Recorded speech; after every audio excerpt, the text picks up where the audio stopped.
여러분들을 환영합니다. 제가 환영의 뜻으로 꽃다발을 준비해 왔습니다. 가을 분위기를 약간 냈습니다. 지난번에 공룡 이야기까지 했었고요. 이제 오늘은 이제 화석 이야기를 하려고 합니다. 화석들의 창조론 질환 문제를 해결할 때 가장 중요한 증거 중에 하나가 화석입니다. 왜냐하면 화석은 과거에 살았던 생명체들의 흔적을 직접 눈으로 확인할 수가 있기 때문에 이 화석이 오늘날 생명체들과 많이 다르다. 그러면 변한 증거입니다. 그렇죠? 근데 화석이 오늘날 살고 있는 생명체들과 똑같다. 그러면은 변하지 않은 증거입니다. 그러면 변했다면 진화론이 오히려 타당할 거고요. 변하지 않았다면 처음 창조된 모습 그대로이기 때문에 창조론이 더 타당한 겁니다. 그래서 이제 그것을 오늘 이제 확인하게 될 텐데요. 성경 말씀 한 곳 보시겠습니다. 여호수아 4장 6절 말씀인데요. 함께 읽으시겠습니다. 시작. 이것이 너희 중에 표징이 되리라. 후일에 너희 자손이 물어 가로되 이 돌들은 무슨 뜻이뇨 하거든. 지난번에 제가 그랜드 캐년 이야기를 할 때 그때 함께 읽었던 말씀이었습니다. 다시 한번 되새겨보기 위해서 한번 했는데요.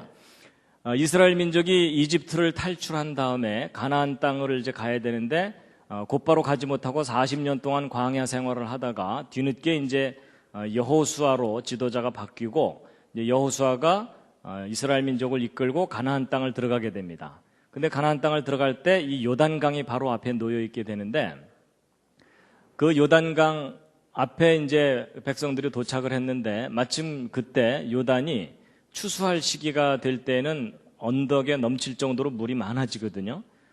몇 사람이면은 그냥 헤엄쳐 건너가면 되지만 지금 20세 이상 싸움에 나갈 만한 사람만 60만 명이기 때문에 거기다 여자 합치면 120만 명, 또 아이들 바글바글 이러니까 한 200만 명 가까운 인구가 이 홍수가 난 강을 건너가야 되는 그런 상황이 된 겁니다.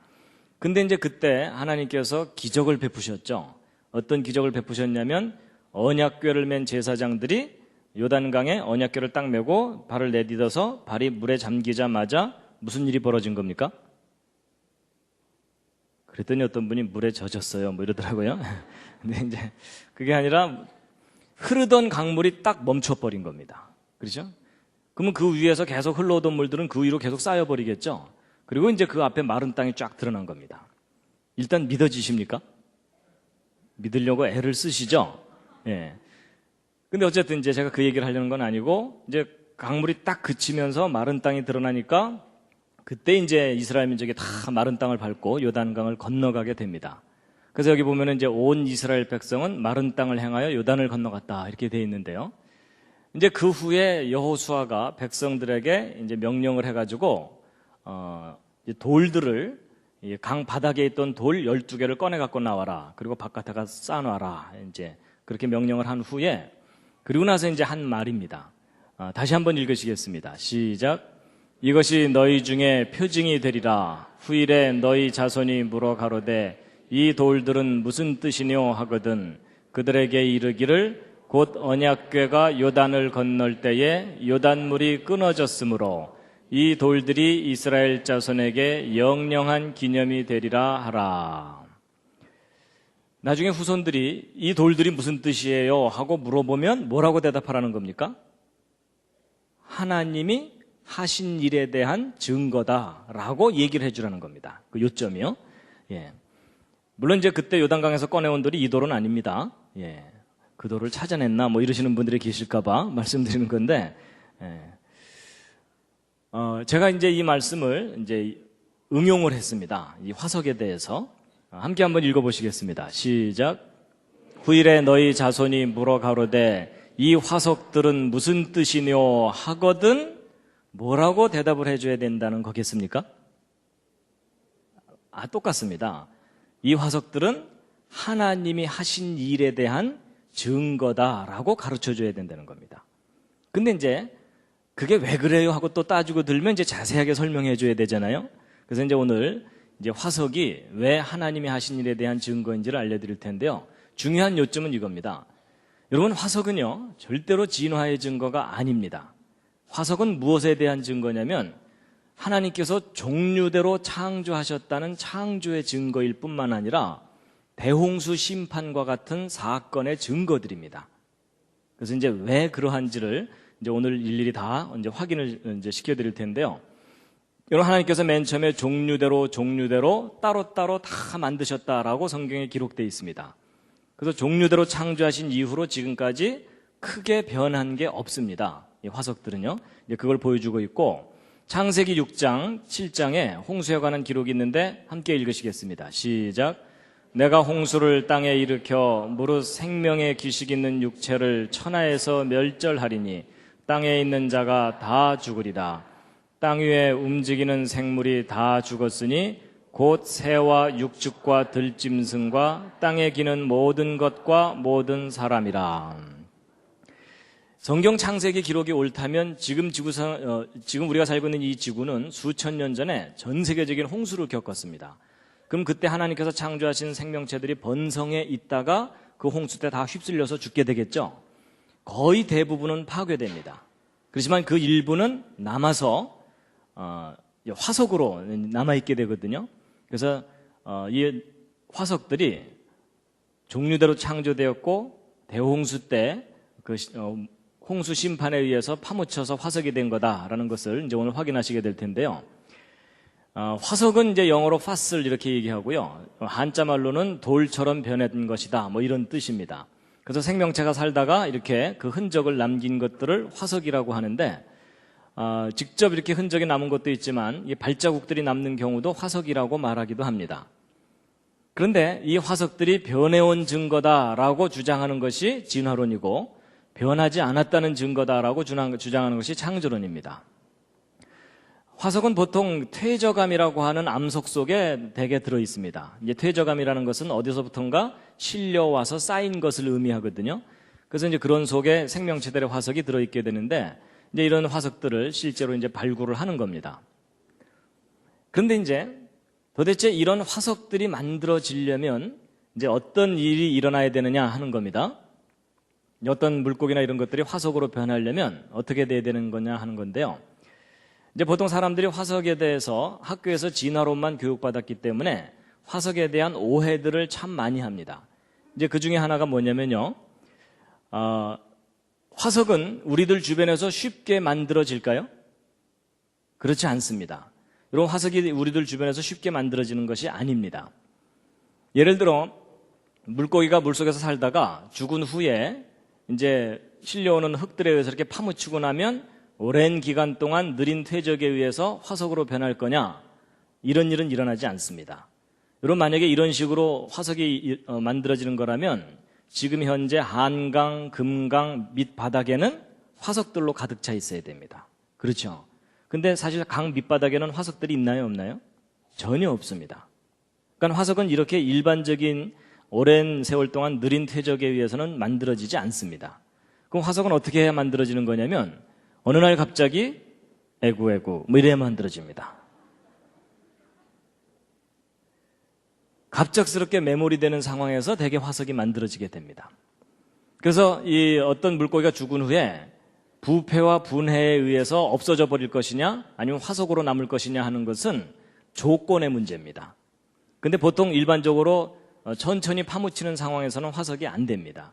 그 이유가 뭐냐면 우리들 살고 있는 이 주변에는 자그마한 미생물들이 우리가 죽기를 기다리고 죽은 후에는 이것을 다 분해시켜버리고 썩어버리게 만듭니다. 그래서요, 여러분, 일반적으로 화석은 좀 값이 비싸거든요. 그래서 화석이 값이 비싸다 그랬더니 어떤 분이 야, 화석을 캐러 다니기는 힘들고 만들어보자 이래가지고 집 앞마당을 포크레인으로 파고 시장에서 이것저것 다 사와가지고서 파묻어 놓으면 시간 지나면 화석이 돼 있을까요? 없어질까요? 썩어서 없어져 버립니다. 그래서 보통의 경우는요, 이 생명체들이 파묻히거나 노출되면 다 썩어서 분해돼서 없어져 버리지 화석이 안 됩니다. 그래서 이제 실제로 화석들을 발굴을 해보면 화석들은 어느 날 갑자기 파묻혀서 화석이 됐다는 것을 아주 분명하게 보여주는 그런 증거들이 있는데요. 예를 들어 물고기 화석 중에 이런 화석이 있습니다. 약간 좀 이상하죠? 입부분이 이상하죠? 큰 물고기가 작은 물고기를 입에 딱 물고서 화석이 되어 있는 겁니다. 무슨 상황이요? 안타까운 상황입니다.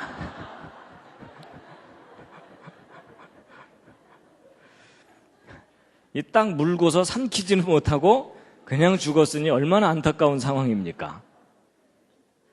그런데 이거 참 신기하다 이렇게만 생각하실 게 아니고 어떻게 하면 저런 장면으로 화석이 남을 수 있을까를 한번 생각해 보시기 바랍니다. 여러분, 얘가 정상적인 상태에서 작은 물고기를 딱 물고 갑자기 심장마비로 죽었다 하더라도 다른 생명체들이 이 물고기를 뜯어먹어 버리지 그게 화석으로 남을 가능성은 거의 없습니다. 그러면 어떻게 하면 저런 장면으로 화석이 남을 수 있겠느냐? 갑자기 파묻혀야 됩니다. 그러니까 이걸 딱 물고서 삼킬 겨를도 없이 그냥 꽉 눌려갖고 화석이 돼야만 가능하다는 거죠.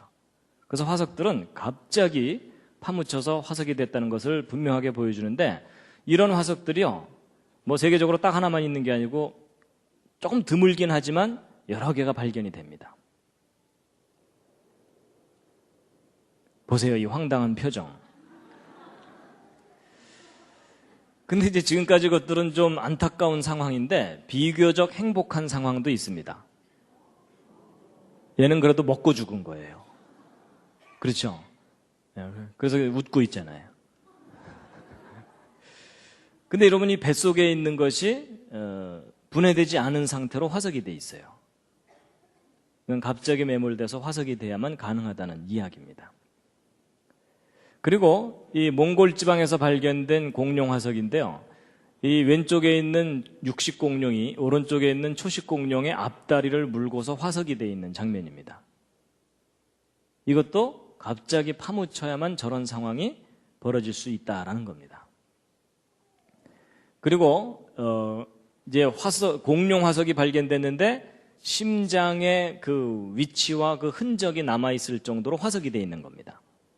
보통은 이 뼈 같은 것은 오랫동안 보존될 수 있지만 살이나 내장 같은 것들은 아주 쉽게 상해하고 분해되어 버리기 때문에 여간에서 오랜 세월 동안 느리게 화석이 된 거라면 그런 흔적이 남아있을 수가 없습니다.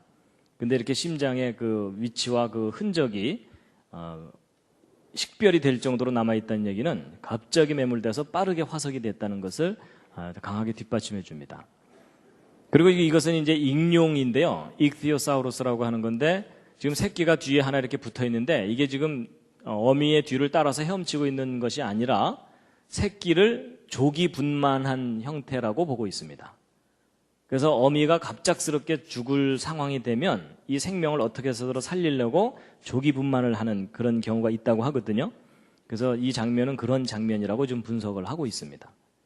그렇다는 얘기는 역시 이것도 갑자기 이제 파묻혀서 죽게 되는 상황에서 이제 이와 같은 상황으로 화석이 됐을 거다라고 보고 있습니다. 그 다음에 이제 이것은 뱃속에 5마리 새끼가 들어있는 상태로 화석이 된 건데요. 이렇게 생생하게 화석이 남는 경우가 좀 드물기는 한데 어쨌든 이 상황도 갑자기 파묻혀야 되는 거지, 얘가 죽고 나면 노출되고 다른 생명체들이 뜯어먹기 때문에 이렇게 온전하게 보존되는 일이 쉽지가 않습니다. 이것은 이제 육지동물인데 쌍태를 벤 상태로 화석이 되어 있는 겁니다. 이것도 역시 갑작스러운 메모를 보여주는 것이고요. 그 다음에 잠자리 같은 것도 쟤네들이 죽고 나면은 개미들이 막 뜯어가기 바쁩니다. 그렇죠? 근데 저렇게 선명하게 화석으로 남을 수 있는 것은 죽은 후에 곧바로 메모리 됐기 때문에 다른 동물들이나 다른 생명체들이 분해를 안 시킨 그런 장면이라고 볼 수 있고요. 그 다음에 해파리 같은 것들도 아주 쉽게 그 분해가 되는데 해파리까지도 화석으로 남아있는 경우가 있습니다. 그리고 이제 화석들을 발굴했을 때 또 다른 특징 중에 하나가 뭐냐면 조금 전까지 보여드린 건 그래도 비교적 보존 상태가 양호한 건데 대개 등치가 큰 동물의 화석 같은 경우는 심하게 뒤틀려 있거나 부서져서 화석으로 발견됩니다. 여러분, 동물들이 보통 죽게 되면은 이 뻣뻣한 상태로 이렇게 돼 있고 오랜 세월 동안 서서히 퇴적층에 파묻혔다면 그냥 뼈가 그 상태 그대로 화석으로 남아 있어야 되거든요. 근데 이렇게 심하게 뒤틀려 있는 상태로 화석이 발견되는 것은 이 동물들이 파묻힐 때 심한 압력을 받으면서 파묻혔다는 것을 보여주는 겁니다. 그러니까 정상적인 상태로 죽은 것은 아니라는 거죠. 그리고 이 물고기 보세요. 얘가 전공이 발레가 아닙니다. 근데 심하게 휘어져 있죠. 그렇죠? 그렇다는 것은 이 물고기가 역시 심한 압력을 받으면서 파묻힌 것을 나타내 주는 거다라는 것입니다. 그리고 또 이제 화석이 발견되는 또 다른 특징은 뭐냐면 대규모로 집단적으로 발견되는 겁니다. 그래서 미국 네브라스카 지방에 가보면은 9천여 마리 정도로 추정되는 낙타, 코뿔소, 멧돼지 이런 것들이 한꺼번에 파묻혀서 화석이 돼 있습니다. 쟤네들이 죽기 전에 반상회를 했을까요? 예, 그럴 리가 없습니다. 그러니까 저렇게 서로 다른 동물들이 한꺼번에 수천 마리가 집단적으로 매몰되어 있다는 것은 저 동물들을 한꺼번에 휩쓸어다가 매몰시킬 정도의 큰 사건이 일어났었다는 것에 대한 증거입니다. 맘모스들도 집단으로 발견되고요. 그 다음에 보통 이제 박물관에 가보면 화석들이 전시가 돼 있거든요. 근데 보통 사람들은요, 저거 고사리 화석이네 이러면서 이제 종류만 구별을 하고 지나갑니다. 그렇죠? 근데 여러분 이런 화석들을 유심히 보면은 어떤 특징이 있냐면 고사리 화석의 잎이 잘 펼쳐진 상태로 화석으로 발견되는 경우가 많습니다. 그 얘기는 뭐냐면 보통 고사리들이 죽은 다음에는 이파리가 오므라들면서 시들죠. 근데 저렇게 쫙 펼쳐져서 화석이 발견된다는 얘기는 살아있는 상태에서 그대로 매몰됐기 때문에 저렇게 펼쳐진 상태로 화석으로 발견된다는 뜻입니다. 그러니까 오랜 세월 동안 서서히 파묻힌 게 아니라는 얘기죠. 그리고 이건 이제 암모나이트라고 하는 그 조개 종류의 이제 화석인데요. 그 암몬 조개가 작은 건 요만하지만요, 큰 거는 이렇게 큰 것도 있습니다. 저런 거 하나 잡으면 동네 잔치할 수 있습니다. 근데 이제 보통 또 사람들이 저거 암모나이트 화석이야 이러고 이제 지나가고 마는데 이런 조개 종류들의 이런 암모나이트 종류들의 화석들을 발견해 보면 특징이 뭐냐면 표면 상태가 비교적 깨끗합니다. 그게 무슨 뜻이냐면요. 그 바닷가에 놀러 가 보시면 알지만 죽은 조개 껍질 표면에는 다른 동물들이 구멍을 뚫거나 또는 다른 동물들이 들러붙어서 살게 되거든요. 그러니까 죽은 후에 오랫동안 노출되게 되면은 그런 세월의 흔적이 남게 됩니다. 근데 전 세계적으로 발견되는 이 암모나이트 이 화석들의 보편적인 특징이 뭐냐면 표면 상태가 깨끗하다는 겁니다. 그 얘기는 뭐냐면 살아있는 상태에서 갑자기 죽었다는 얘기입니다. 그리고 이제 조개 종류 화석은 화석 중에 가장 비율이 높게 발견됩니다. 그러니까 화석 중에 제일 많이 발견되는 것이 조개 화석이거든요. 왜냐하면 조개 껍질은 썩지를 않으니까 화석으로 많이 발견되는데, 근데 이 조개 화석들을 발견해 보면 특징이 하나 있습니다. 한번 맞춰보시죠. 조개 화석들이 특징이 뭘까요? 대개의 조개 화석들이 입을 다물고서 화석이 되어 있습니다. 그 바닷가에 놀러 가보시면 알지만요, 이런 죽은 조개들은 이렇게 그 껍질이 서로 분리가 돼가지고서 이렇게 널려 있는 경우들이 참 많습니다. 그렇죠? 근데 조개 화석들이 입을 딱 다물고서 화석이 돼 있다는 얘기는 죽은 후에 덮여서 화석이 된 게 아니라 살아있는 상태에서 그대로 매몰됐다는 것을 말합니다. 그래서 지금까지 쭉 설명드린 내용의 요점이 뭡니까? 어느 날 갑자기 죽었시오 이겁니다. 그래서 이 화석들은 오랜 세월 동안 서서히 파묻혀서 화석이 됐다라기보다는 어느 날 갑자기 어떤 사건에 의해서 갑자기 파묻혀서 화석이 됐다는 걸 강력하게 보여줍니다. 그게 무슨 사건과 관련이 크겠습니까? 대홍수 심판 사건과 관련이 크다고 보고 있습니다. 삼엽충들도 이렇게 똘똘똘 말려있는 상태로 많이 발견되고요. 그리고 새우 같은 것들도 사실 아주 쉽게 분해되는 것들인데 이렇게 생생한 모습으로 아주 세밀한 부분까지도 그대로 화석으로 남아있다는 것은 갑자기 파묻혔다는 증거라는 겁니다. 그래서 이제 보통 생명체가 죽은 후에는 부패와 분해를 겪게 마련인데 이렇게 화석화가 되는 것은 갑자기 파묻혀서 화석이 되기 때문에 그런다라는 겁니다. 그래서 이제 첫 번째 화석에 대한 이야기를 해드렸고요. 이제 두 번째는 이제 뭐가 있냐면요. 우리가 이제 진화론 교육을 하도 받다 보면은 무슨 생각을 하게 되냐면 어떤 생명체가 파묻혀서 화석으로 변하는 데까지 꽤 오랜 세월이 걸릴 거다라고 보통 생각합니다. 근데 그건 정말 오해입니다. 이런 화석은 아주 짧은 시간 내에 화석화가 일어납니다. 그래서 여러분 이건 보통 나무 화석인데요. 저런 나무 화석이 만들어질 때 어떻게 만들어지는 것인지를 학교에서 배울 때는 어떻게 배우냐면 저 나무가 파묻힌 후에 저 나무 속으로 광물질이 서서히 침투해 들어가서 저게 완전히 돌덩어리로 변할 때까지는 적어도 수만 년, 수천 년 걸린다 이렇게 설명을 듣게 되거든요. 그래서 보통 이런 나무 화석들이 발견되면 와 이게 오랜 세월의 증거다라고 생각하게 되는데 이제 그렇지가 않습니다. 의외로 화석으로 변하는 데 걸리는 시간은 짧은데요. 보통 이제 화석으로 변할 때 생물학적 시간이 필요하냐, 지질학적 시간이 필요하냐 이렇게 얘기를 하는 경우가 있거든요. 생물학적 시간이라는 건 뭐냐면 어떤 생명체가 태어나서 죽을 때까지 정도의 시간입니다. 그러니까 몇십 년 정도이죠. 지질학적 시간은 뭐냐면 소위 진화론적 지구과학에서 얘기하는 수만 년, 수십만 년, 수백만 년이라는 긴 시간을 의미합니다. 여러분 어떤 생명체가 화석으로 변하는 데는 절대로 지질학적 시간이 걸리지 않습니다. 구체적인 예를 확인시켜 드리면요. 뉴질랜드 북쪽 섬에 타라웨라라는 화산이 폭발했습니다. 1886년에. 그래서 이제 폭발 후의 모습인데요. 이 화산 폭발 때 화산재들이 쏟아져 나오고 그래가지고 그 주변에 있던 마을을 덮쳐가지고 그 원주민들의 가옥이 막 절반 이상 화산재에 파묻히고 이제 이래가지고 여기는 지금 현재 관광지로 이제 그 개발이 돼 있는 상태인데 근데 이 화산 폭발 때 선교원 하나가 이제 완전히 화산 폭발로 파괴가 됐어요. 그래갖고 이제 여기 살던 사람들도 다 떠났죠. 그런데 30년도 안 돼서 이 선교원 지역을 다시 조사를 해보다가 뭘 발견했냐면 모자가 화석이 돼 있는 걸 발견한 겁니다. 30년도 안 돼서. 그리고 남겨두고 간 햄덩어리가 화석이 됐어요. 몇 년 만에요? 30년도 안 돼서. 우리는 저게 수만 년 걸려야 화석이 되는 줄 알았는데 몇십 년 만에 화석이 된 겁니다. 햄 관리 잘 하시기 바랍니다.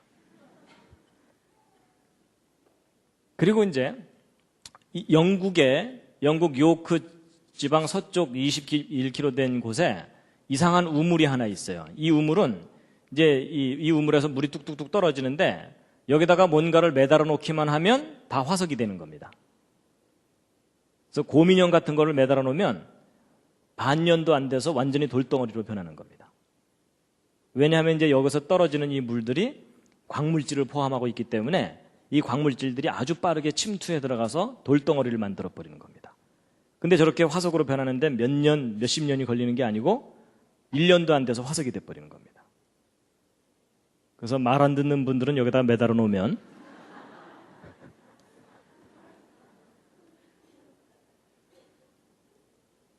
그리고 이것은 이제 1980년에 서부 텍사스에서 발견한 카우보이 장화거든요. 근데 지금 사람 뼈가 이 속에 들어있어요. 그러니까 신발을 신은 채로 죽은 사람이겠죠? 그런데 이 뼈가 화석이 돼 있는 거예요.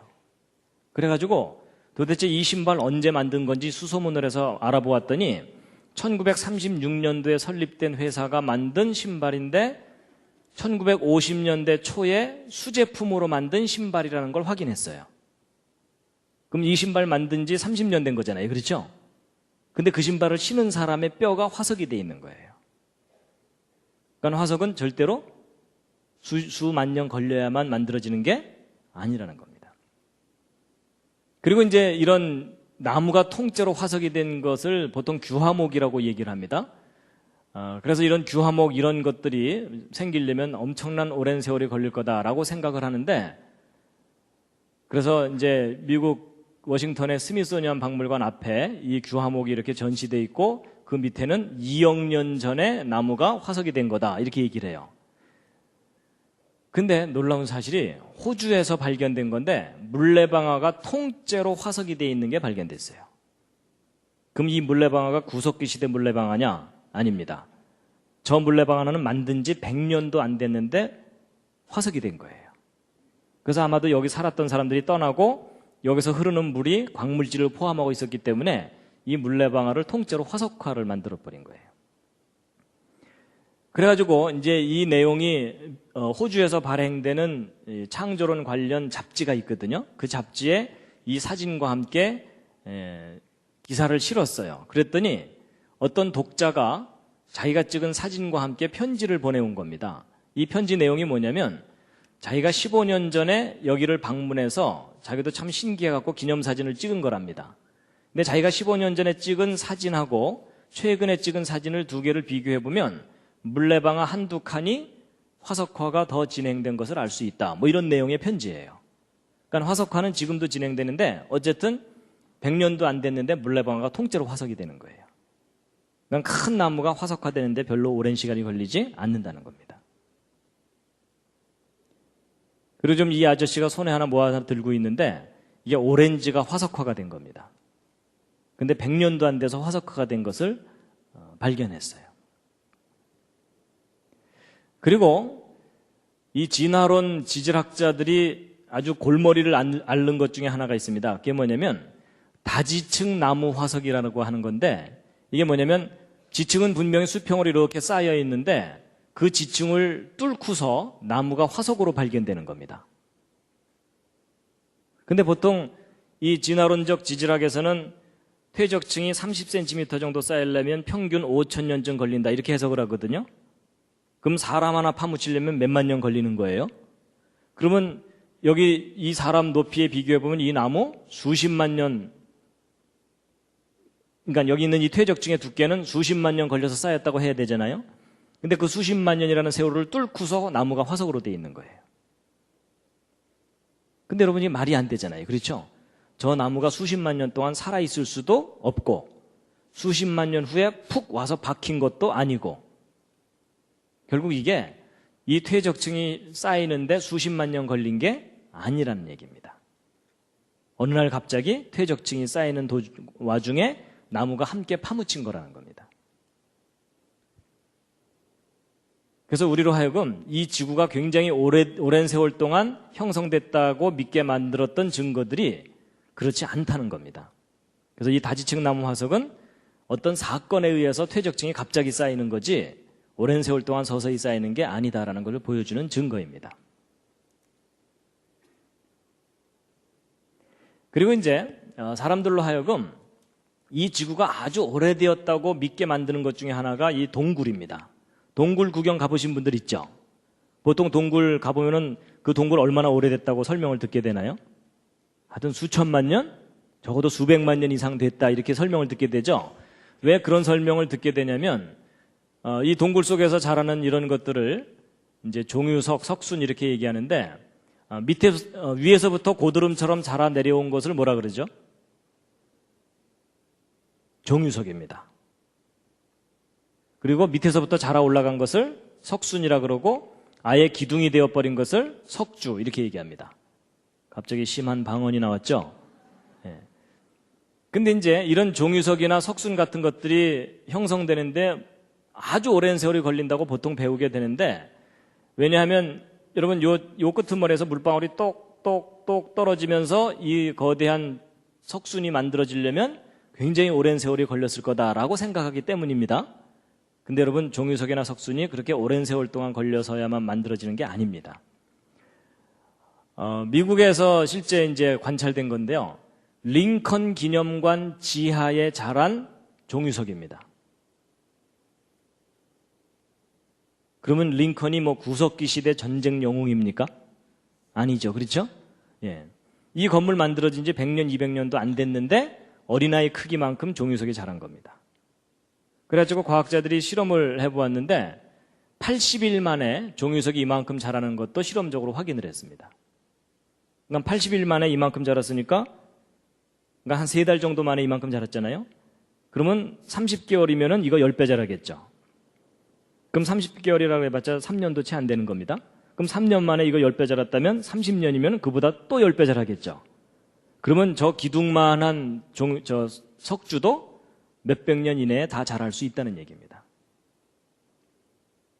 그러니까 이게 무슨 얘기냐면 종유석이 자라는 것은 조건의 문제이지 시간의 문제가 아니라는 겁니다.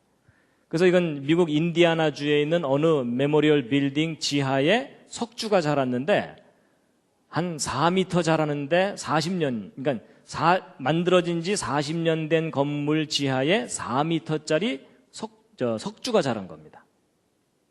그래서 어떻게 이게 자랐나 이제 확인해 보았더니 이 건물에서부터 약 10km 떨어진 지점에 동굴이 하나 있었습니다. 근데 그 동굴하고 이 건물이 지하수로 연결이 돼 있었던 거예요. 그래서 광물질을 포함하는 지하수가 이 건물이 있는 데까지 스며들어와 가지고 밑에 이제 지하실이 뻥 뚫려 있으니까 글로 물이 뚝뚝뚝 떨어지면서 이 석주가 형성된 겁니다. 근데 이게 수만 년 걸린 게 아니라 40년도 안 돼서 만들어진 거라는 겁니다.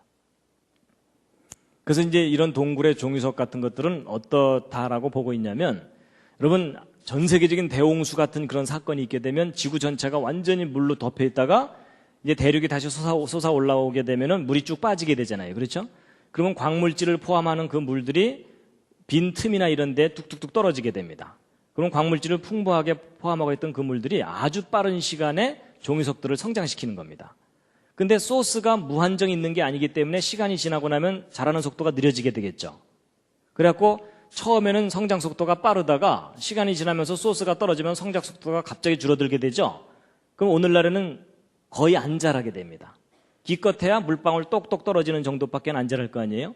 근데 이제 오늘날 물방울 똑똑 떨어지는 이런 속도로 이 거대한 종이석이 자랐을 거다라고 생각하니까 이게 굉장히 오랜 세월 동안 자란 것처럼 잘못 해석되고 있다는 뜻입니다. 그래서 여러분 사람도요, 태어난 이후에 쭉 자라다가 더 이상 안 자라게 되죠. 그래서 성장이 거의 멈춘 20대의 청년이 1년에 기껏해야 1mm 자라니까 그럼 1년에 1mm 자랐는데 이 사람이 지금 170cm니까 170cm까지 자라려면 몇 년 걸렸다고 해야 돼요? 1700년. 뭔가 잘못 계산한 거 아시겠죠? 그래서 종이석이 항상 느리게만 자란다면 정말 이런 동굴들이 막 수백만 년 이상 된 거겠지만 종이석은 조건에 따라 빨리 자랄 수도 있고 느리게 자랄 수도 있다는 겁니다. 그래서 우리가 그동안 굉장히 오랜 세월 동안 자랐을 거라고 생각했던 동굴들도 오랜 세월 동안 형성되었을 거라고 생각했던 동굴들도 사실은 아주 짧은 기간 내에 형성될 수 있다라는 얘기입니다. 그 다음에 이제 산호도 마찬가지입니다. 산호도 아주 오랜 세월 동안 느리게 자란다고 알려졌는데 실제로 어떤 증거들이 발견되냐면요. 바다에 빠진 신발 위에 산호가 자란 겁니다. 이게 로마 시대 군화가 아닙니다. 몇십 년도 안 된 신발 위에 산호가 자란 겁니다. 그래서 산호도 조건만 주어지면 아주 빨리 자랍니다. 그래서 실제 이 물속에서 산호가 자라는 것을 직접 관찰을 한 것인데요. 이 부분이 얼마 시간 지나지 않아서 막 새로운 산호들이 갑자기 막 생겨나고 빨리 자라는 것을 확인할 수 있었던 겁니다. 그래서 산호가 자라는 것도 조건의 문제이지 오랜 시간이 걸려야만 된다는 게 아닙니다. 그래서 지금까지 이제 설명드린 내용을 또 다시 정리를 해드리면 어떤 생명체가 죽은 후에 화석으로 변하려면은 생물학적 시간으로도 충분합니까? 지질학적 시간이 걸려야만 됩니까? 예, 생물학적인 시간만으로도 충분히 화석으로 변할 수 있다라는 것을 이제 말씀을 드렸습니다.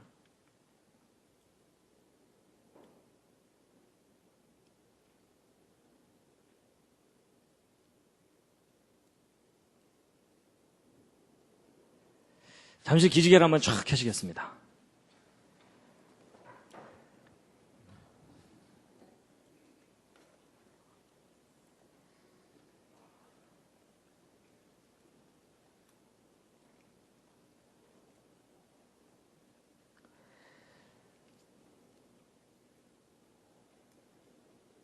좌양좌하셔서 옆에 있는 분 안마를 좀 해드리겠습니다. 지금 제가 앞에서 보니까 상태가 별로 안 좋으십니다, 다들.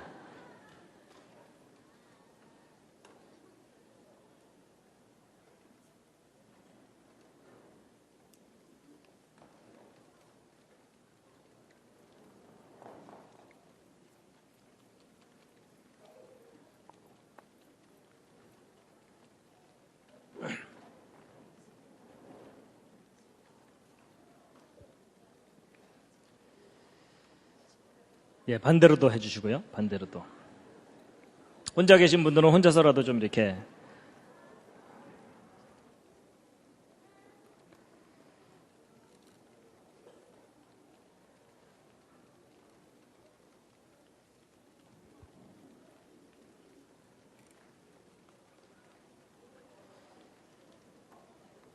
예.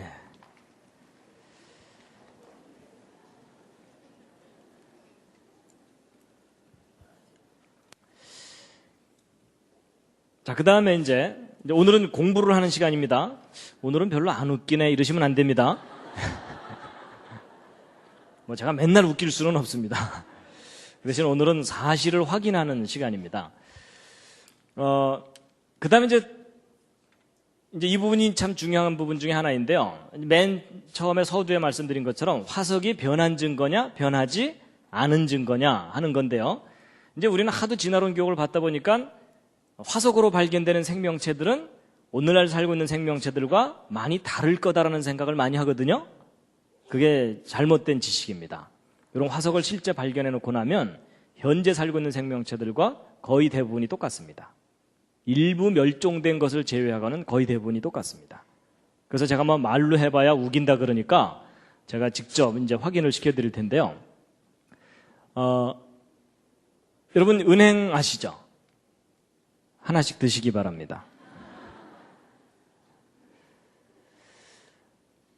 특히 이 은행은요, 어떤 별명을 갖고 있냐면 살아있는 화석이다라는 별명을 갖고 있습니다. 살아있는 화석, living fossil이라는 말이 무슨 뜻이냐면요, 이 은행나무는요, 진화론에 의하면 중생대에 출현했다고 하는 식물입니다. 근데 중생대라고 하면 지금부터 적어도 막 2억 년 이 정도 되는 거거든요. 막 1억 년, 2억 년 전이에요. 근데 그 아득한, 그 옛날에 출현했다고 하는 생명체가 지금 현재까지도 살고 있잖아요. 그렇죠?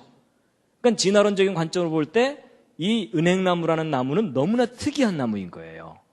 중생대에 출현했는데 아직까지도 죽지 않고 살아있다면 이 은행나무는 상당히 생명력이 끈질긴가 보다. 저거 갈아 마시면 건강에 좋겠구나. 이래가지고 개발된 약이 무슨 약이에요? 예, 진코민 기넥신. 기억나십니까? 예, 실제로 이제 저 은행나무에는 혈액순환을 개선하는 성분이 들어있기 때문에 예, 약효는 있어요. 그리고 우리 한국 은행나무 잎이 특별히 약효가 높다고 합니다. 예, 근데 어쨌든 그래갖고 막 그 은행나무는 다른 식물과 달리 1억 년 이상을 끈질기게 살아온 나무다. 그래갖고 화석으로만 발견돼야 되는데 현재 살아있으니까 얼마나 신기해요. 그래서 이런 것을 살아있는 화석이라고 이름을 붙였어요. 그래서 살아있는 화석이 몇 개 안 되는 줄 알았거든요. 근데 이제 화석을 다 발견하고 났더니 다 살아있어요. 그러니까 저 예전에는 몰랐기 때문에 몇 개만 살아있는 줄 알았는데 알고 봤더니 화석이나 오늘날 살고 있는 거나 다 똑같아요. 그래서 이제 그걸 이제 보실 텐데요. 플라타너스 아시죠? 플라타너스도 이제 다양한 잎 모양을 가지고 있는데 그게 다 이렇게 화석으로 다 발견되는데 화석이나 오늘날 살고 있는 플라타너스나 똑같아요. 그냥 플라타너스예요. 그리고 이제 단풍 나무 잎 같은 경우도 화석하고 실물하고 그냥 똑같아요, 다. 그래서 이런 단풍들도요,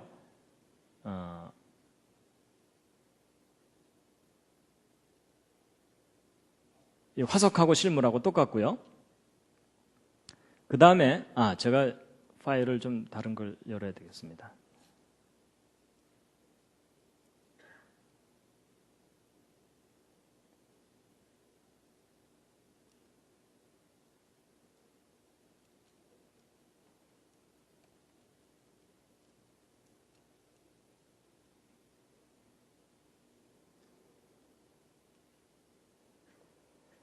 예, 단풍도 이제 화석하고 오늘날 살고 있는 것하고 잎 구조나 이런 것들이 다 똑같고요. 이제 풍나무라고 하는 것도 화석하고 실물하고 똑같고, 그다음에 야자수도 오늘날 살고 있는 것과 화석하고 똑같고, 앞으로 계속 보여드리는 것의 주제는 뭐냐면 똑같습니다. 예, 그냥 이제 확인만 하시면 됩니다. 밤나무도 화석으로 그대로 발견되고, 너도 밤나무.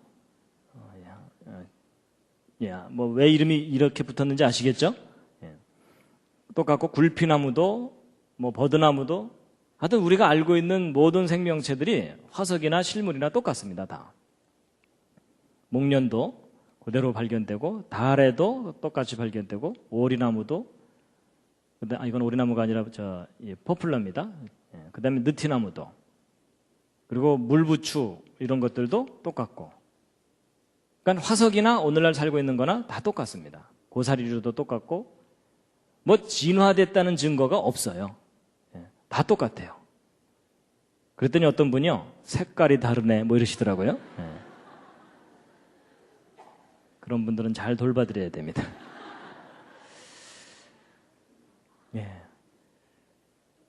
그 다음에 이제 이 파인 종류인데 그것도 화석하고 오늘날 살고 있는 게 똑같고요.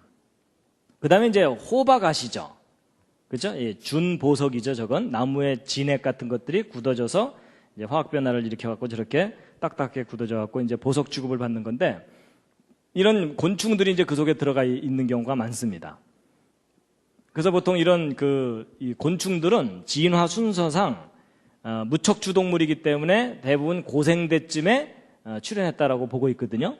그래서 이제 고생대, 중생대 살았던 곤충들의 그 흔적을 볼 수 있다라고 하는 거예요. 그래서 이건 개미인데요. 개미가 호박 속에 들어있는 겁니다. 그래가지고 이렇게 호박 속에서 발견되는 이런 개미들은요, 진화론에서 연대를 매겨놓기를 막 중생대, 고생대 이래갖고 막 몇천만 년, 1억 년, 2억 년 막 이렇게 연대를 매기는 것들인데, 이 호박 속에 들어있는 개미하고 오늘날 똑같은 개미가 살고 있는 거예요. 이건 개미인데 좀 모양새가 이상하죠? 언뜻 보기에 상당히 원시적인 개미처럼 보이시죠?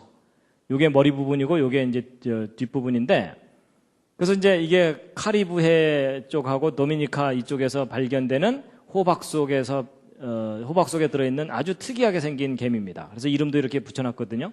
읽기도 힘든데. 근데 이게 오늘날 살고 있는 게 발견됐어요. 그러니까 얘가 화석으로, 이렇게 호박 속에서 화석으로 발견되면 수억 년이에요. 근데 여러분, 얘가 고집도 세지 어떻게 진화를 안 했을까요? 왜 저런 일이 발생하냐면요, 바로 이제 이런 겁니다. 지금은 교통과 통신이나 이런 게 발달했기 때문에 지구 이쪽에서 발견된 것이 인터넷에 올라가면 다른 곳에서 바로 볼 수 있죠. 근데 이게 요즘 얘기지, 그 이전에는 여기서 발견된 지식이 지구 반대편으로 건너가려면 상당히 시간이 걸려요. 그렇죠? 그러니까 지구 이쪽에서 사는 사람은 화석만 발견하고 살고 있고, 지구 이쪽에 살고 있는 사람은 실물만 보고 살고 있는 거예요.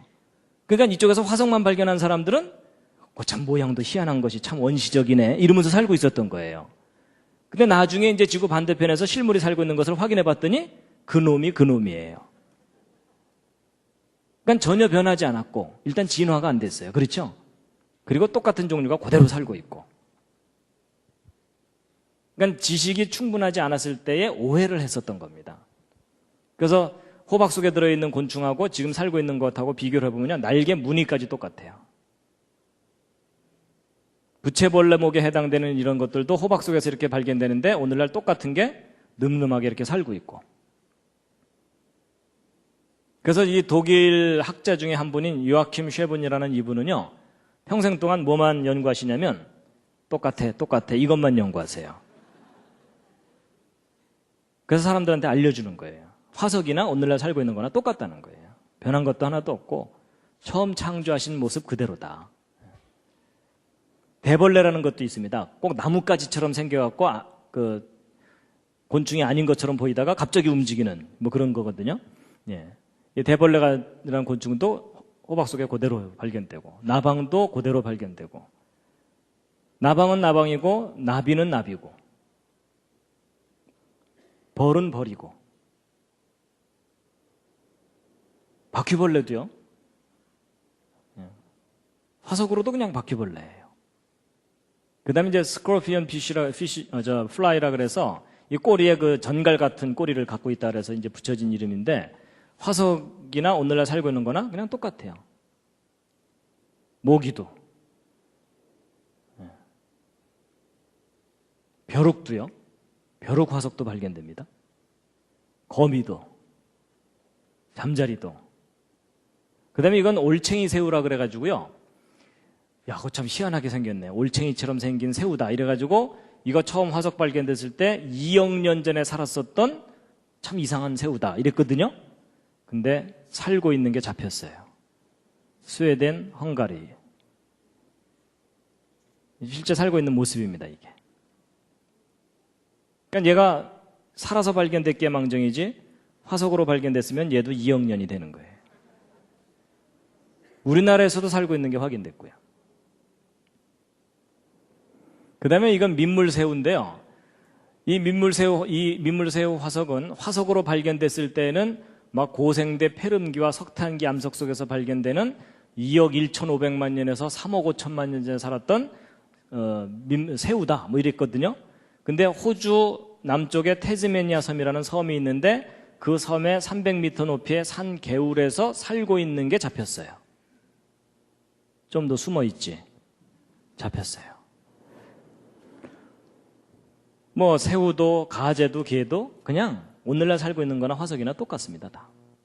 해마도요. 해파리도 그렇고 불가사리도 그렇고 하나님이 처음 창조하신 모습 그대로입니다. 다. 화석은 변한 증거가 아닙니다. 악어도 그렇고 투아타라라고 하는 것도 그렇고 뱀도 그렇고요. 박쥐도 똑같고 화석이나 오늘날 살고 있는 거나 그냥 다 박쥐예요. 그래서 이런 화석들은 오늘날의 생명체들과 모습이 많이 다른가 아니면 똑같은가? 같습니다. 변한 증거가 아닙니다. 자, 그 다음에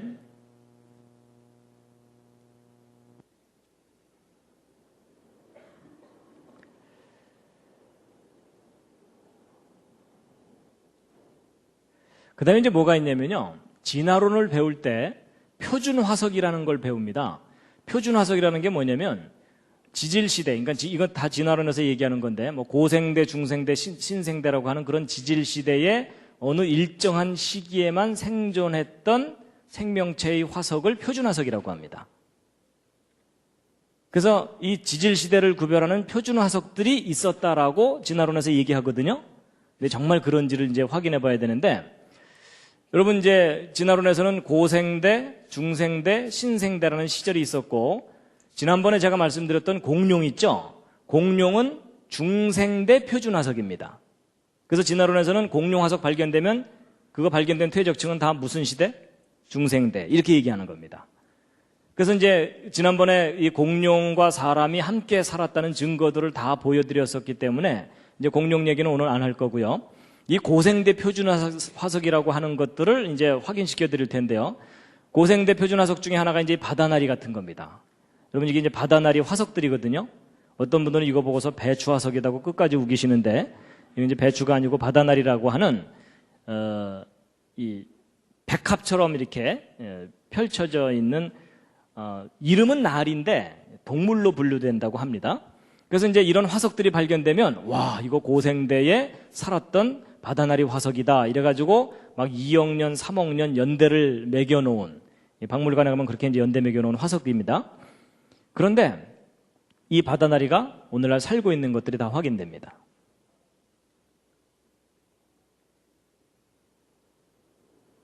그러면 보세요. 이거 화석으로 발견되면 막 몇 억 년 연대를 매기는 건데 오늘날 살고 있잖아요. 그러면 이게 정말 몇 억 년 전부터 살았었다면 지금도 이렇게 살고 있는 걸 보면 계속 살아왔다는 얘기죠. 그렇죠?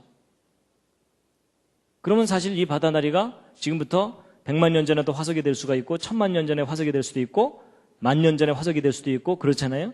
근데 보통 이런 바다나리 화석이 발견되면은 대부분은 다 중생대, 고생대 이렇게 연대를 매기고 막 1억 년, 2억 년 연대를 매기는 겁니다. 근데 문제는 2억 년 전에 살았다고 하는 바다나리나 오늘날 살고 있는 바다나리나 그냥 바다나리예요. 그리고 이제 암모나이트도 마찬가지입니다. 이 암모나이트도 고생대 이제 이건 고생대의 바다 이러면서 상상도를 막 그린 것인데 이 암모나이트와 사촌쯤 되는 것이 앵무조개입니다. 근데 오늘날 앵무조개가 이렇게 살고 있는 게 잡혔어요. 그 다음에 이제 스트로마톨라이트라 그래서요. 이거는 이제 박테리아들이 우글우글 번식해가지고서 이게 덩어리져서 살고 있는 거거든요. 근데 그게 이제 화석이 된 겁니다. 그래서 이제 이 스트로마톨라이트라는 것은 특히 이 진화론에서 지구상에 산소를 공급해준 생명체다라고 특별하게 여기는 것입니다. 그래서 이런 것들이 화석으로 발견되면 막 몇 억 년이라는 연대를 매기는 화석이에요. 그런 생명체 화석인데 오늘날 살고 있는 것들이 발견됐어요. 카리브해 연안에 살고 있는 거예요. 여러분 이게 돌덩어리가 아니고요. 이 사이아노박테리아들이 이렇게 뭉쳐서 살고 있는 겁니다. 여러분 이건 타임머신이 아닙니다. 호주 서쪽에 상어만이라고 하는 곳에 가면 이렇게 우글우글 살고 있어요. 얘네들이 화석으로 발견되면 몇 억 년인 거예요. 그 다음에 이제 삼엽충도 고생대의 대표적인 표준화석들인데, 그래서 이런 거 발견되면 막 몇 억 년 이렇게 연대를 매기는 건데, 어느 삼엽충 한 마리의 기구한 운명을 소개해 드리겠습니다. 여러분, 미국에서 발견된 발자국 화석인데, 맨발자국이 아니라 샌달자국입니다. 그러니까 샌달을 만들어 신을 정도의 지혜를 가진 인간이 살았다는 증거겠죠? 근데 이 샌달 자국 뒷부분에 뭔가 하나 밟혔는데 그거 확대해서 헤쳐보니까 삼엽충 한 마리가 지그시 깔려 있는 거예요. 그 다음에 이제 이건 삼엽충과 아주 유사한 어떤 생명체를 표본을 만들어 놓은 거거든요. 근데 이런 모든 증거들로 볼 때 삼엽충이 몇 억 년 전에 살았던 그런 표준화석이 아니라는 겁니다. 그러니까 이제 보세요. 그동안 진화론에서 표준 화석이라고 했던 생명체들이 그 시대에만 살았던 게 아니라 지금도 살고 있어요. 그렇죠? 그러면 이런 생명체들은 어떤 시대를 결정하는 화석들이 아닌 거예요. 더군다나 몇 억 년 전에 살았다고 하는 생명체나 오늘날 살고 있는 생명체나 모양이 똑같아요. 그럼 진화했다는 증거입니까? 진화하지 않았다는 증거입니까? 진화하지 않았다는 증거입니다. 그리고 근본적으로 몇 억 년 전에 살았다고 하는 말이 거짓입니다. 그리고 이제 특히 이제 많은 사람들에게 진화를 믿도록 만들었던 결정적인 역할을 하는 화석들이 몇 가지가 있어요. 이제 그 중에 하나가 바로 이 실러켄스 화석입니다. 여러분 이 실러켄스 화석은 진화론에서 얘기할 때 6,500만 년 전에 살았던 양서류의 조상이 되는 물고기다라고 많이 사람들에게 얘기했었고 지금도 그렇게 주장하고 있는 생명체거든요. 근데 이제 얘가 왜 양서류의 조상이라고 그렇게 이해되었냐면 여러분 그 어류가 양서류로 진화를 하려면 지느러미가 다리로 변해야 되죠. 물 바깥으로 나와야 되니까. 근데 지느러미가 다리로만 변해야 되는 게 아니고 여러분 물속에 들어있다가 물 바깥으로 나오면 몸무게가 갑자기 무겁게 느껴지는 거 혹시 아세요? 수영장에서 물속에 들어있다가 바깥으로 나오면 몸이 무겁게 느껴지죠? 왜냐면 물은 부력이 있기 때문에 몸을 가볍게 해주는 성질이 있거든요. 근데 물 바깥으로 나오면 몸무게가 확 늘어나기 때문에 자기 체중을 유지하기 위해서 지느러미가 다리로만 변해야 되는 게 아니라 그 속에 뼈가 생겨야 돼요. 그런데 이 실러켄스 물고기 화석을 발견해 놓고 나서 조사해 봤더니 이 앞지느러미 쪽에 뼈가 들어있는 거예요. 아, 이 물고기는 어류인데 양서류로 진화하려고 물속에서 열심히 걷는 연습을 해갖고 속에 뼈가 생기는 건가 보다. 이렇게 설명을 하니까 진화의 증거처럼 여겨지잖아요. 그렇죠? 그래서 그런 식으로 지금도 학교에서 설명하고 양서류의 조상 물고기다 이러면서 진화의 증거로 설명을 했거든요. 그런데 잡혔어요.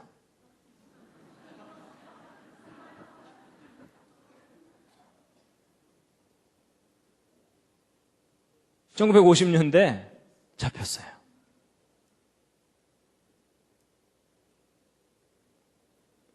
근데 놀랍게도 6,500만 년 전에 살았다고 하는 모습 그대로. 일단 진화한 거예요, 안 한 거예요? 진화한 증거가 전혀 없는 거예요. 그렇죠? 그래서 처음에는 이쪽에서만 잡히다가요, 이 아프리카 동쪽에서만 잡히다가 요즘은 이제 인도네시아 쪽에서도 잡혀요. 근데 화석하고 똑같아요. 전혀 진화의 증거가 아니에요. 그러니까 아주 이게 웃기는 게 뭐냐면요, 이 유럽에 있는 학자들은 진화론을 너무 믿었기 때문에 이런 거 화석 발견하고 나서 이게 6,500만 년 전에 살았던 양서류의 조상이야 이러고 있었거든요. 근데 그와 똑같은 시간에 아프리카 쪽에서는 원주민이 오늘도 한 마리 잡았어 이러면서 먹고 살고 있는 거예요.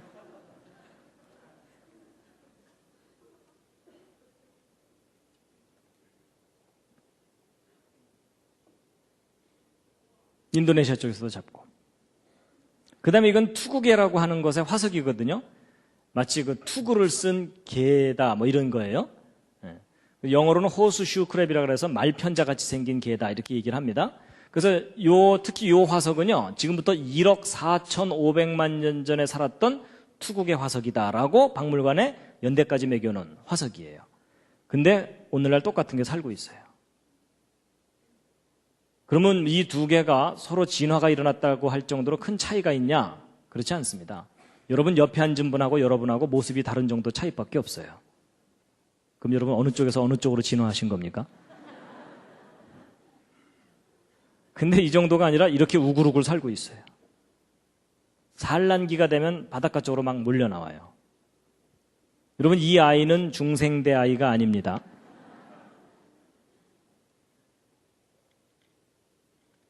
막 이렇게 우글우글 살고 있어요.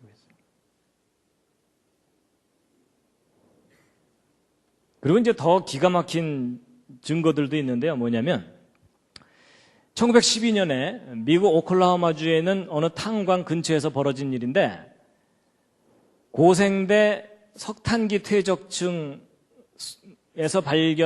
채굴된 석탄 덩어리 속에서 쇠그릇이 나왔어요. 이건 너무 황당하죠? 여러분, 이 고생대 석탄기면요, 척추동물 초기 단계의 그 양서류 정도 살고 있었던 시절이에요. 진화론에 의하면. 그러면 개구리들이 쇠그릇을 만들어 사용했다. 뭐 이렇게 우겨야 되나요? 그래가지고 이 석탄 덩어리에서 이 쇠그릇이 나왔는데 적어도 쇠그릇을 만들 정도면은 지능이 뛰어난 인간이 존재했다는 뜻이에요. 맞죠? 그래갖고 이제 이게 도저히 사람들이 안 믿을 것 같으니까 그거 발견한 사람들이 진술서를 쓴 거예요. 요거 그대로 이제 번역한 게 이겁니다. 1912년도에 석탄 덩어리 한 개를 큰 쇠망치로 깨트렸어요. 근데 이 쇠단지가 석탄 조각에 자국을 남기면서 떨어져 나온 거예요. 그래서 이거 도대체 어떻게 된 건가 추적해 보았더니 그 근처 오클라호마 광산에서부터 나온 것임을 발견한 거예요. 어떻게 고생대 석탄 속에서 쇠그릇이 나올 수 있냐는 거죠. 그래서 이런 걸 뭐라 그러냐면 영어로는 out of place artifact인데 이게 무슨 뜻이냐면 여러분 이런 쇠그릇은 인간만이 만들 수 있잖아요. 그렇죠? 근데 진화론에 의하면 인간은 신생대 끄트머리쯤 출현한 거거든요. 그러니까 사실 이런 쇠그릇은 신생대 끄트머리 퇴적층에서만 발견돼야 돼요. 맞죠? 근데 얘가 여기서 발견되지 않고 여기서 발견됐으니까 제자리에서 발견된 게 아니라 딴 자리에서 발견된 거잖아요. 그렇죠? 그래서 이제 이렇게 out of place라는 이런 표현을 해가지고서 이제 말하는 겁니다. 그러니까 쉽게 얘기하면 제정신 나간 물건이다. 그 뜻입니다. 진화론대로라면 여기서 발견돼야 되는데 왜 여기서 발견됐냐 이거죠. 근데 여러분 저런 증거는 딱 하나만 발견돼도 진화론의 기본 틀이 다 무너져 버립니다. 맞죠? 그런가 하면 중생대 백악기, 공룡 살았다고 하는 시대의 퇴적층 속에서 망치가 발견되고요. 1934년에 미국 텍사스주의 런던이라는 지역에서 발견된 겁니다. 이 망치가 발견된 퇴적층이 바로 이 퇴적층이거든요. 약간 붉은색의 이 석회암 퇴적층인데 거기서 망치가 발견된 거예요. 처음 발견됐을 때의 모습이 이거고 이걸 탁 깨트렸더니 망치가 들어있는 거예요. 그래서 이 부분이 쇳덩어리고 여기가 자루가 끼어져 있는. 그러면 공룡들이 망치를 만들어서 서로 싸웠다 뭐 이래야 되나요? 그것도 아닌 겁니다. 근본적으로 이렇게 고생대, 중생대, 신생대라는 시대를 매겨놓은 이 자체가 근본적으로 잘못됐다는 뜻입니다. 그러면 이제 이런 증거가 나오면요, 사람들은 의심을 하게 되거든요. 누군가가 조작한 거 아니냐, 이럴 수 있죠. 그래가지고서 이제 이 망치 일부분을 떼어내서 성분 분석을 해봤는데요. 여러분, 사람마다 지문이 있는 것처럼 이 금속들은요, 제조 과정에 따라서 내 성분도 달라지고 구조도 다르거든요. 그래서 그 구조와 성분을 분석해보면 이 쇳덩어리는 어떤 방법으로 만들어진 거다라고 추정할 수가 있습니다. 이제 제가 학부 때 전공이 금속공학이라서 이제 이 부분은 좀 어느 정도 아는데, 여러분 보통 이 오늘날 만들고 있는 철 속에는 염소라는 게 들어있질 않습니다. 근데 이 중생대 백악기 퇴적층에서 발견된 이 망치는 이 철 속에 염소가 꽤 많이 들어있어요. 염소가 들어있다 그러니까 이제 어떤 분들이 당황을 하시더라고요. 그걸 어떻게 산채로 다 넣나. 근데 매 하는 그 염소 말고 그 화학 성분 중에 그 염소 성분이 있는데, 근데 그 보통 그 철을 만들 때는요, 철광석을 탄소로 태워버리면서 만들기 때문에 염소가 들어가는 과정이 없어요. 오늘날 만드는 철들은. 그래서 이 쇠망치는 뭔가 오늘날 만드는 방법과 다른 방법으로 만들어진 거예요. 그러니까 누군가가 오늘날 조작하려고 집어넣은 게 아닌 거예요. 그래서 이것은 아마도 지난번 제가 그 그랜드 캐니언 얘기할 때 고생대 퇴적층이 사실은 노아 홍수 전반부에 형성된 퇴적층이라고 말씀드렸죠. 그래서 이 고생대 퇴적층 속에서 이 쇠단지가 쇠그릇이 나오고 이런 걸로 봐서 아마 저런 것들이 홍수 이전 사람들의 유물일 가능성이 높다라고 보고 있습니다. 그 다음에 이제 더 놀라운 것은 지난번에 말씀드렸는지 모르겠지만 공룡 화석 발견되는 퇴적층 속에서 사람 뼈가 발견된 겁니다. 그것도 사람의 완벽한 뼈 10명의 뼈가. 결국 무슨 얘기냐면 고생대, 중생대, 신생대라는 이런 시대는 진화론적인 허구적인 시대이지 실제 지구 역사 속에 저런 시대는 없었습니다. 사람 손가락도 발견되기도 하고요. 시간이 많이 안 남았으니까 시간이 많이 갔기 때문에 제가 좀 줄이겠습니다. 그리고 중생대 백악기 퇴적층 속에서 고양이 발자국 화석도 발견됐어요. 여러분, 고양이는 포유동물에 속하기 때문에 중생대 이후 동물이거든요, 진화론에 의하면. 그러니까 이 진화론에서 진화됐다는 순서하고 전혀 안 맞는 화석들이 마구마구 발견되는 거예요.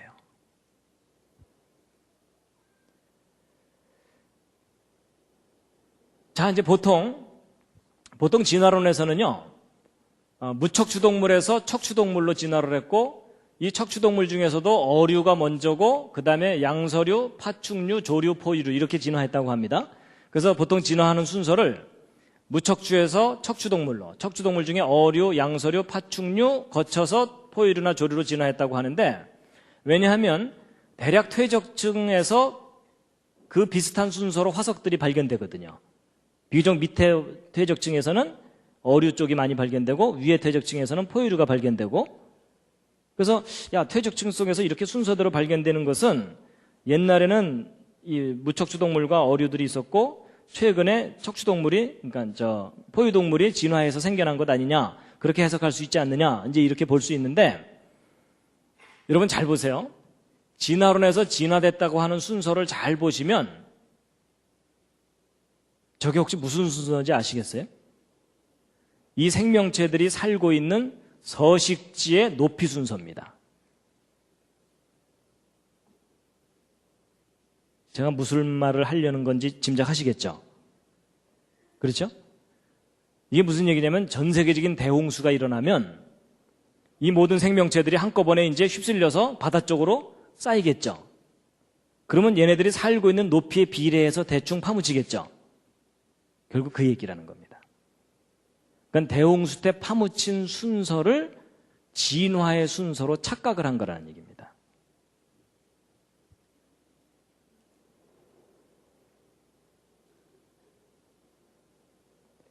그래서 지금까지 이제 화석에 대해서 쭉 설명드린 내용을 정리하고 이제 오늘 마치겠습니다. 자, 이제 크게 5가지 얘기를 제가 말씀드렸는데요. 자, 첫 번째, 화석 형성의 주 원인은 느린 퇴적이다, 빠른 매몰이다. 빠른 매몰에 의해서 화석이 만들어진다는 거고요. 그 다음에 그것이 화석으로 변하는데 걸리는 시간은 꽤 오랜 시간이 걸린다, 비교적 짧은 시간이면 된다. 비교적 짧은 시간에 충분히 화석이 될 수 있다는 겁니다. 그 다음에 현재 살고 있는 생명체들과 화석을 비교해보면 진화되었다, 아니면 변하지 않았다.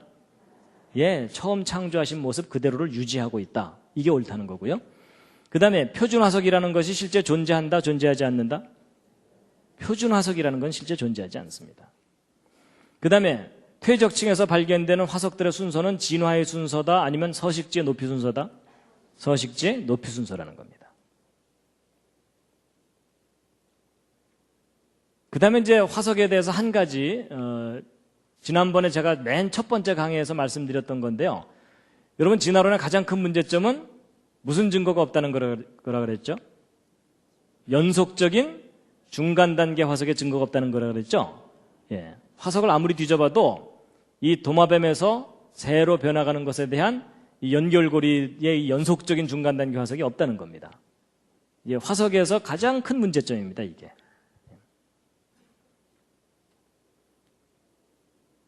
그래서 지금 학교에서 생물이 진화됐다라고 가르치고 진화의 증거가 마치 화석들인 것처럼 가르치지만 실제 이렇게 화석들을 확인해 보면 결코 진화의 증거가 아닙니다.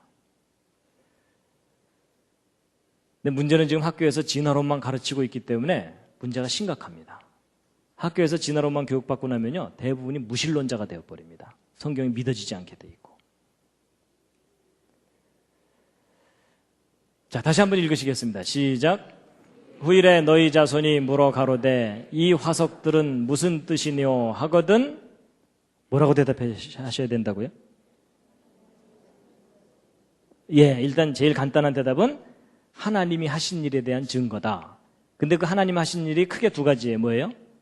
창조에 대한 증거이고 대홍수와 같은 심판의 증거다. 라는 겁니다. 그래서 종류대로 창조하신 그 모습을 그대로 화석들이 보여주고 있고, 그리고 하나님께서 홍수로 심판하실 때 휩쓸렸던 생명체들이 갑자기 파묻혀갖고 아주 빠르게 화석이 돼갖고 지금까지 남아있는 거다라는 겁니다. 물론 화석들이 대홍수 심판 때만 형성되는 건 아닙니다. 대홍수 이후에도 지구상에 격변이 여러 차례 있었기 때문에 그런 격변 속에서도 화석은 계속 만들어집니다. 근데 어쨌든 화석은 오랜 세월 동안 서서히 만들어지는 게 아니라 어느 날 갑자기 격변에 의해서 파묻혀서 화석이 되는 거다라는 겁니다. 그래서 화석은 절대로 시간의 증거가 아니라 사건에 대한 증거입니다. 사건. 그래서 지금부터 4300년 전에는 홍수로 심판을 하셨는데 이제 하나님께서 다시는 물로 심판하지 않으실 거다라고 말씀을 하셨습니다. 그래서 이제 오늘은 이제 화석에 대해서 여러 가지 이야기들을 해드렸습니다. 도움이 좀 되셨습니까? 마지막 꽃다발입니다.